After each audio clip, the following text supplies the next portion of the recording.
dear students. This is Kuldeep Pandey to teach you all physics, and the chapter is units and measurements. So as you people have read the last time regarding the basic physical quantity, basic unit and their symbols, including that the supplementary unit I have told you. I have told you the rules of writing the SI unit and symbolic form and some practical units as well. So including that, today we'll continue the same topic and we'll move to the something which is related and something which is necessary as well to us. So here I have written that first there is mass and then I have written the weight. So I'll justify these two terms. I hope so you are aware about these two terms because these terms are given in class 9 in chapter gravitation.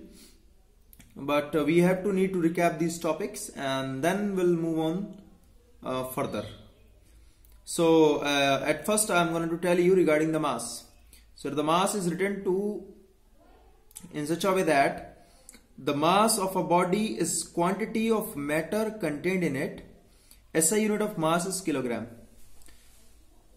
तो इसके अंदर मैंने बहुत easily language में लिखा हुआ है कि whatever the matter is contained in a body is known as the mass.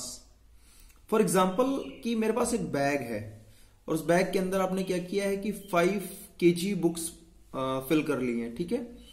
तो आपने जो 5 kg बुक्स फिल की हैं उसको हम क्या कहेंगे, उस बैग के साथ अगर हम बात करेंगे तो उसको वेट कहेंगे, लेकिन उस बैग के अंदर जो बुक्स मैंने फिल कर रखी हैं वो उसका क्या है, मास है। और वो मास कितना है मैंने आपको बताया 5 kg.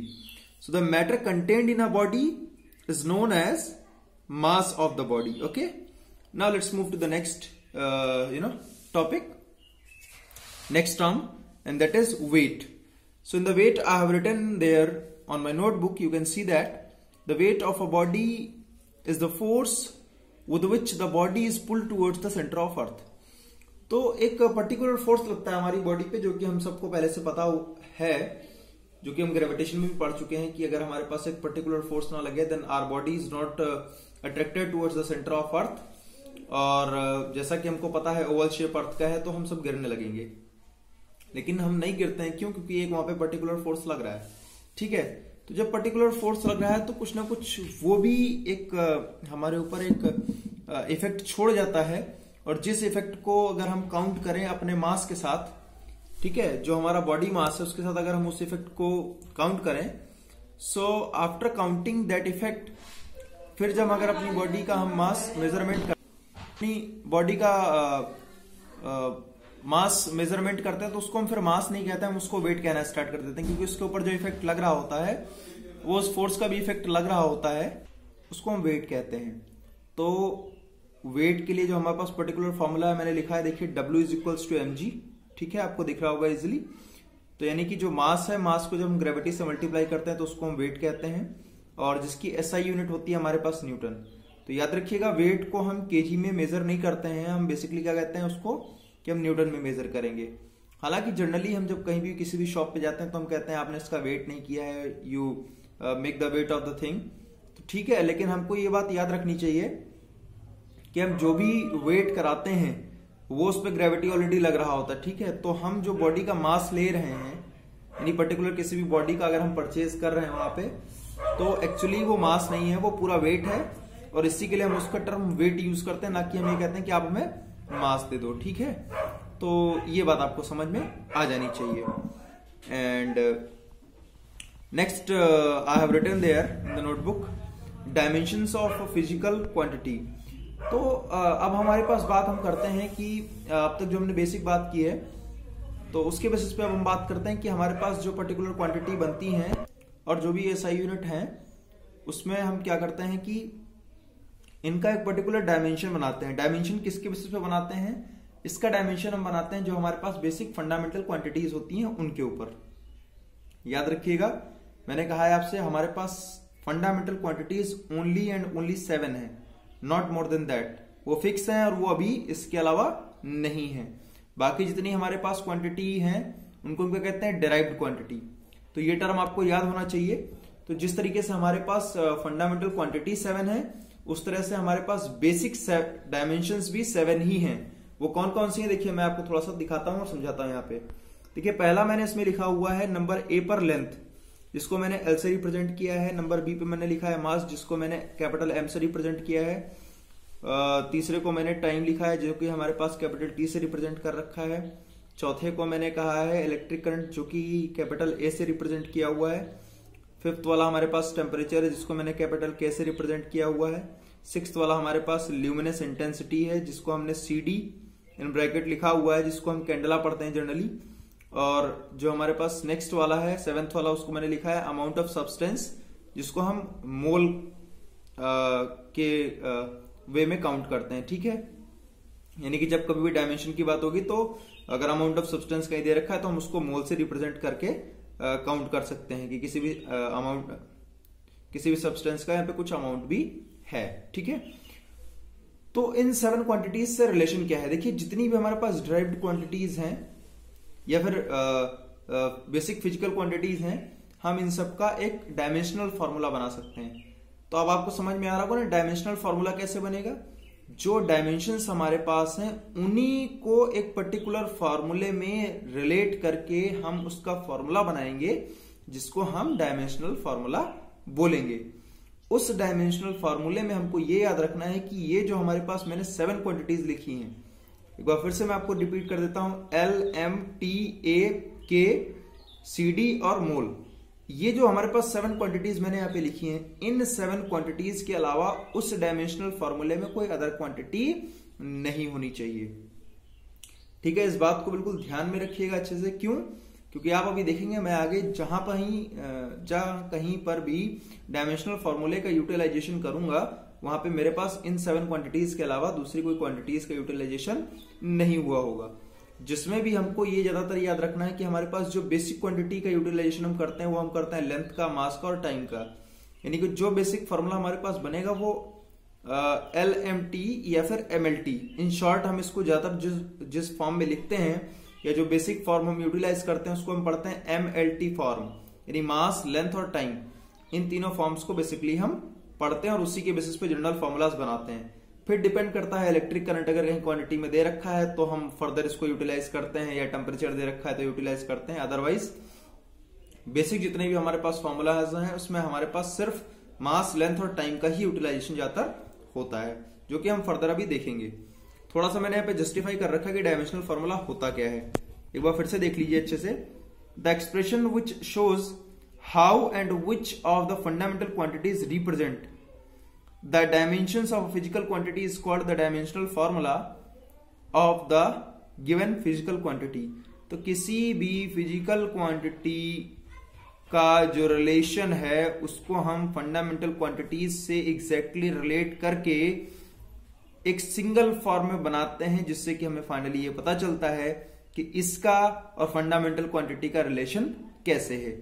जिसके लिए हमें क्या करना पड़ता है, बहुत सारे रिलेशन नहीं निकालने पड़ते हैं, हम सीधा सा एमएलटी फॉर्मूला निकाल देते हैं, जिससे कि हमें पता चल जाता है कि इसका रिलेशन किस फंडामेंटल क्वांटिटी से है। फॉर एग्जांपल देखिए मैंने यहाँ पे लिखा हुआ वॉल्यूम। अब अगर हम याद करें फिर से फंडामेंटल क्वांटिटीज, तो वहां पर कोई वॉल्यूम नाम का टर्म नहीं था।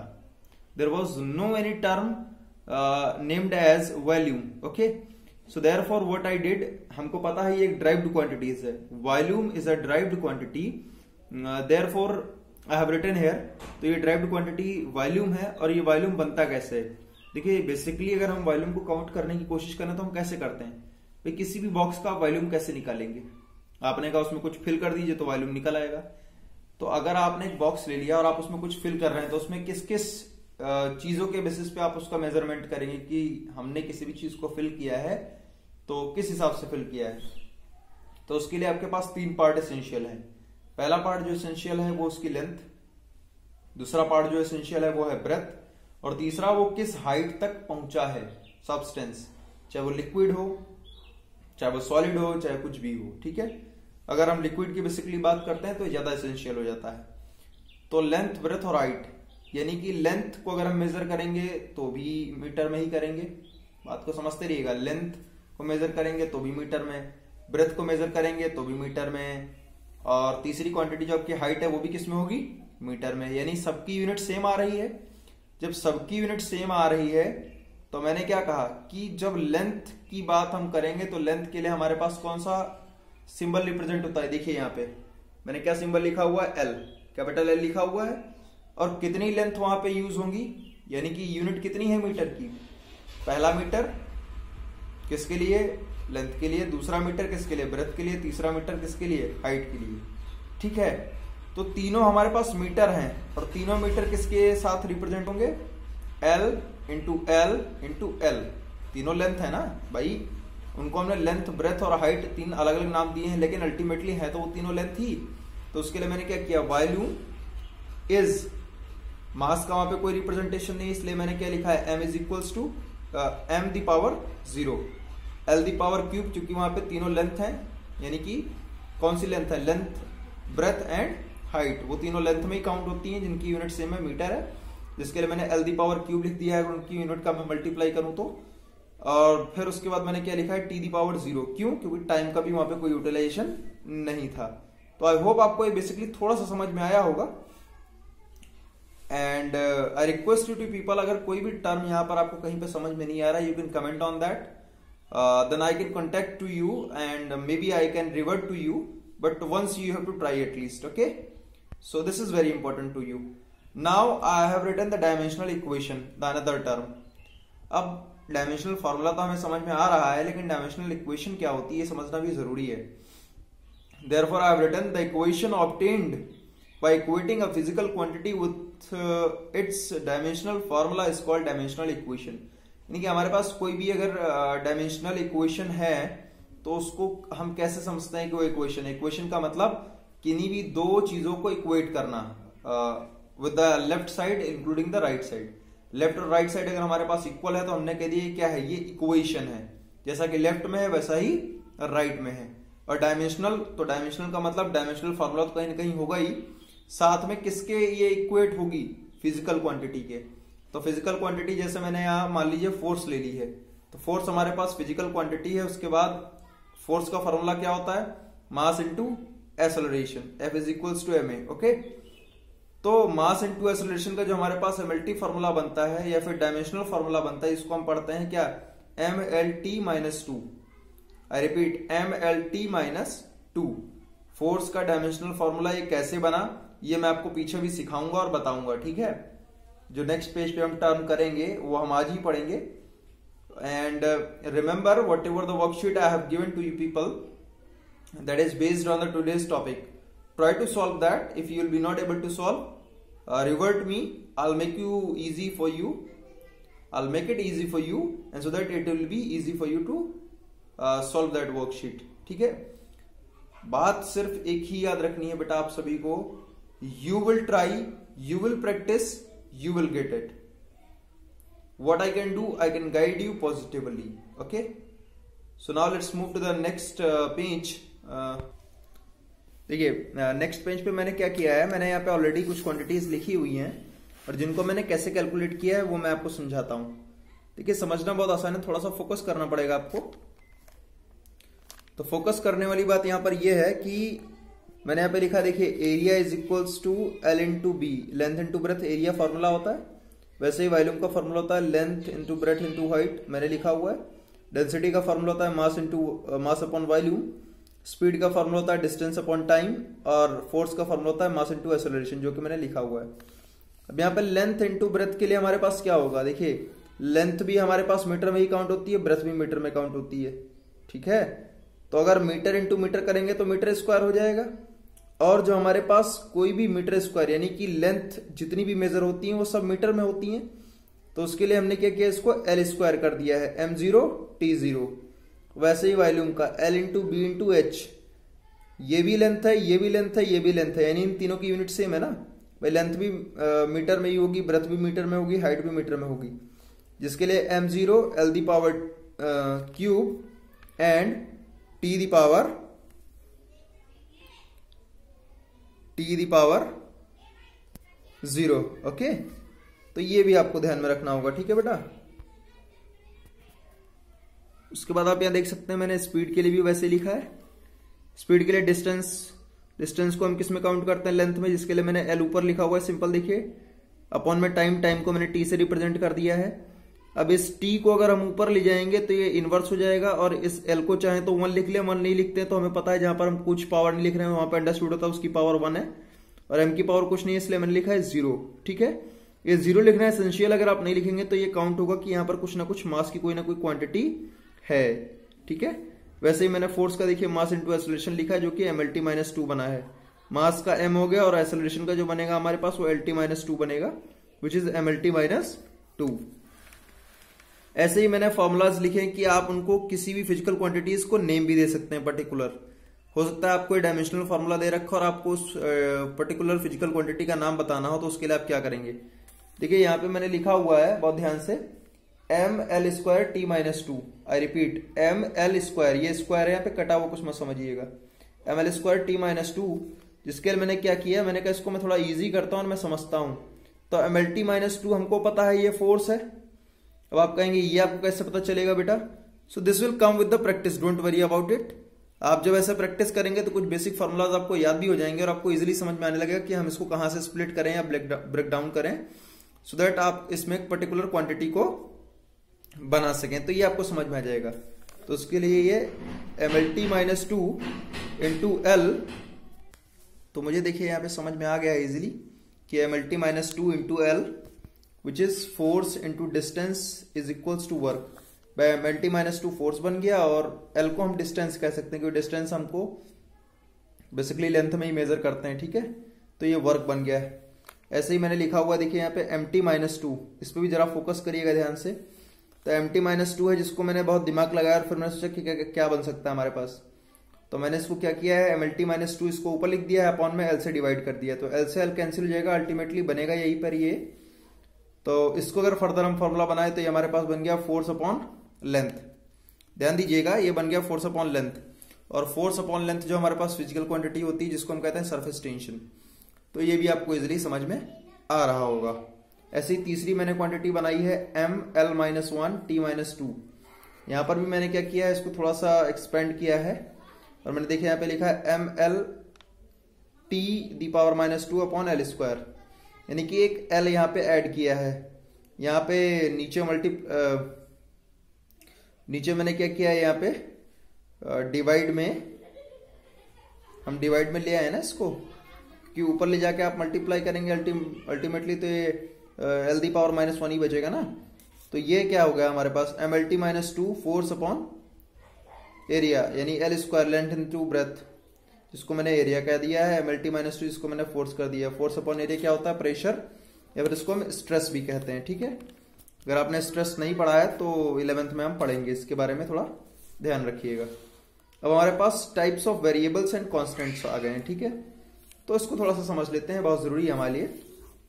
ये कैसे होते हैं, तो हमारे पास मैंने लिखा देखिए डायमेंशनल वेरिएबल्स, ये क्या होते हैं, the physical quantities which possess dimensions and have the variable values is called dimensional variables. तो जिनके पास एक पर्टिकुलर डायमेंशनल फॉर्मूला भी निकल के आ जाए, ठीक है, और उनके पास एक पर्टिकुलर वैल्यू भी हो, जिसको हम कहते हैं क्या, डायमेंशनल वेरिएबल्स। ये वेरी तो करते हैं और इनकी पर्टिकुलर डायमेंशन होती भी है। समझ में आ रही ना बात, इनकी डायमेंशन भी होती है और साथ में ये वेरी भी कर सकते हैं। जैसे कि एरिया है तो एरिया की डायमेंशन भी होती है। एरिया की डायमेंशन क्या होती है, l²। अब एरिया घट भी सकता है, बढ़ भी सकता है। वैसे ही वॉल्यूम है, डायमेंशन भी होती है और ये घट भी सकता है और बढ़ भी सकता है। तो ये क्या है, डायमेंशनल वेरिएबल। जो चीज वेरी करे उसको हम वेरिएबल कहते हैं। उसके बाद देखिए मैंने लिखा है यहाँ पे डायमेंशनल लेस वेरिएबल्स। तो कुछ हमारे पास ऐसे वेरिएबल्स होते हैं जिनमें कोई डायमेंशन नहीं बनती है, यानी डायमेंशनल फॉर्मूला नहीं बनता है, और वेरिएबल्स होते हैं वो वेरी करते हैं। जैसे कि मैंने लिखा है the physical quantities which have no dimensions but have variable values called dimensional less variables. जैसे कि एंगल और strain.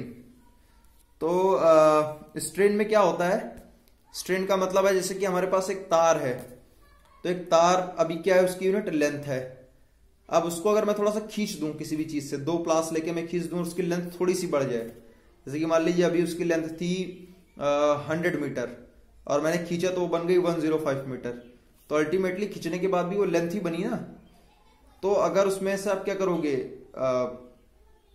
Current length upon the original length अगर आप करोगे तो अल्टीमेटली क्या होगा, दोनों लेंथ है तो एक ऊपर यूनिट हो जाएगी m, एक नीचे यूनिट हो जाएगी m, m से m कैंसिल हो जाएगा तो उसकी यूनिट फिर से क्या बची, 0।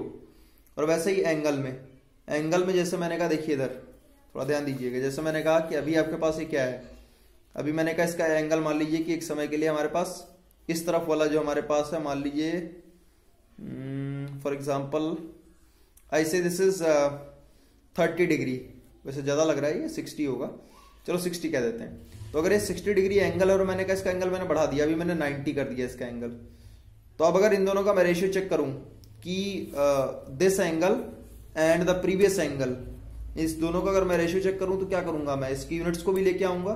अगर इसकी यूनिट्स को मैं लाता हूं, यानी कि एंगल क्या होता है, रेडियन में मेजर होता है, तो अगर रेडियन को मैं लाऊं तो अपॉन में दोनों के रेशियो में क्या होगा, रेडियन टू रेडियन कैंसिल हो जाएगा, जिसमें कि इसकी डायमेंशन नल फॉर्मूला नहीं बनेगा, बाकी ये वेरी कर रहा है, जिससे हम कहते हैं इसको ये वेरिएबल है। डायमेंशनल कांस्टेंट्स क्या होते हैं ये ध्यान से देखिए जरा, देखिए मैंने लिखा है the physical quantity which possess the dimensions and have the constant values is called dimensional constants. जैसे कि प्लैंक्स कांस्टेंट है, तो प्लैंक्स कांस्टेंट्स में क्या है, इसकी डायमेंशंस भी है और इसकी अगर वैल्यू की मैं बात करूं मैग्नीट्यूड की, तो ये हमेशा फिक्स रहेगी। ग्रेविटेशनल कांस्टेंट है, क्या है, उसके पास डायमेंशन भी होगा और उसकी वैल्यू भी कांस्टेंट है, यानी कि वो कभी बदलेगी नहीं, उसमें जितने मास हैं उतने ही मास रहेंगे, ऐसा नहीं कि मास बदल जाएंगे, है ना। तो ये आपको समझ में आ रहा होगा। अब जैसे कि डायमेंशनल लेस कांस्टेंट्स, तो जिन कांस्टेंट्स के पास डायमेंशंस नहीं होंगी लेकिन वो कांस्टेंट्स होंगे, ये जरूरी है। जैसे कि पाई है, तो पाई की कोई भी डायमेंशन नहीं है लेकिन ये क्या है, कांस्टेंट तो है ना, फिक्स रहेगा, यानी कि फिक्स है, बदलेगा नहीं। ऐसे ही हमारे पास क्या है, एक्सपोनेंशियल ई, तो इसकी भी कोई डायमेंशन नहीं है लेकिन कांस्टेंट ये है। तो आज हमने ये सब पढ़ा है। नेक्स्ट लेक्चर में हम कुछ और पढ़ेंगे इसी चैप्टर के बारे में। बहुत ही अच्छा चैप्टर है और बहुत ही मजेदार चैप्टर है, जितना आप पढ़ेंगे उतना ही मजा आएगा आपको और उतना ही अच्छा लगेगा आपको सीख के। So therefore it is necessary to watch the videos. आपको दिक्कत आ रही है तो आप इस वीडियो को 2 बार 3 बार देखिए, आपके लिए चीजें इजी होती जाएंगी। रेस्ट आपको फिर भी कोई दिक्कत है तो मैं आपको पहले भी कह चुका हूं वीडियो के बीच में भी कि आप कमेंट्स कर सकते हैं। And for further videos please stay tuned on my channel. Thank you for watching.